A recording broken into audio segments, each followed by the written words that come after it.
दोस्तों कहानी आपको अच्छी लगी तो चैनल को लाइक और सब्सक्राइब जरूर करें। बुद्ध अपने प्रवचनों में उनके शिष्यों को बहुत सी कथाएं सुनाते थे। ये कथा भी उन्हीं में से एक है। कभी किसी काल में किसी नगर में राम और श्याम नामक दो धनी व्यापारी रहते थे। वे दोनों ही अपने धन और वैभव का बड़ा प्रदर्शन करते थे। एक दिन राम अपने मित्र श्याम के घर उससे भेंट करने के लिए गया।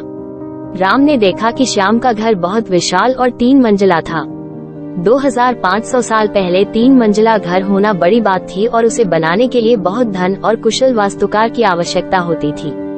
राम ने ये भी देखा कि नगर में सभी निवासी श्याम के घर को बड़े विस्मय से देखते थे और उसकी बहुत बड़ाई करते थे। अपने घर वापसी पर राम बहुत उदास था कि श्याम के घर ने सभी का ध्यान खींच लिया था। उसने उसी वास्तुकार को बुलवाया जिसने श्याम का घर बनाया था। उसने वास्तुकार से श्याम के घर जैसा ही 3 मंजिला घर बनाने को कहा। वास्तुकार ने इस काम के लिए हामी भर दी और काम शुरू हो गया। कुछ दिनों बाद राम काम का मुआयना करने के लिए निर्माण स्थल पर गया।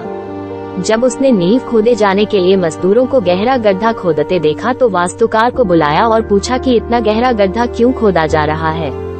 मैं आपके बताए अनुसार 3 मंजिला घर बनाने के लिए काम कर रहा हूँ। वास्तुकार ने कहा, सबसे पहले मैं मजबूत नींव बनाऊंगा, फिर क्रमशः पहली मंजिल, दूसरी मंजिल और तीसरी मंजिल बनाऊंगा। मुझे इस सब से कोई मतलब नहीं है। राम ने कहा, तुम सीधे ही तीसरी मंजिल बनाओ और उतनी ही ऊंची बनाओ जितनी ऊंची तुमने श्याम के लिए बनाई थी। नींव की और बाकी मंजिलों की परवाह मत करो। ऐसा तो नहीं हो सकता। वास्तुकार ने कहा, ठीक है, यदि तुम यह नहीं करोगे तो मैं किसी और से करवा लूंगा। राम ने नाराज होकर कहा। उस नगर में कोई भी वास्तुकार नींव के बिना वो घर नहीं बना सकता था। फलतः वो घर कभी न बन पाया। अतः किसी भी बड़े कार्य को संपन्न करने के लिए उसकी नींव सबसे मजबूत बनानी चाहिए एवं काम को योजनाबद्ध तरीके से किया जाना चाहिए।